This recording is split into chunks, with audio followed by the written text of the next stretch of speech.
એક મારામારીનો કિસ્સો followed by એક મર્ડરનું ઘટના બન્યો હતો. આ અંગે 2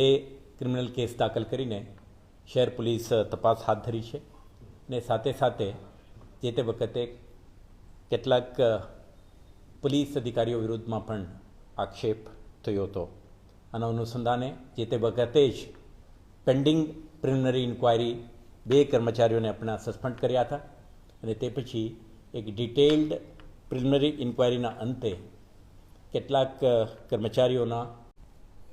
તથ્ય બહાર આવતા તે અંગે પણ આપણે આજે ખાતાકીય રીતે પગલાં લીધી છે, જેમાં કારેલીબાગ પોલીસ સ્ટેશનના 2nd પોલીસ ઇન્સ્પેક્ટર,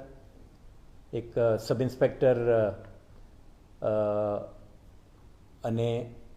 અન્ય 8 એએસઆઈ હેડ કોન્સ્ટેબલને આપણે જુદા જુદા કારણેસર પ્રાથમિક તપાસમાં બહાર આવેલ તથ્યના આધારે આજે ફરજ મોકૂફ કરીને એમના વિધિસરની ખાતાકીય તપાસ હાથ ધરી છે.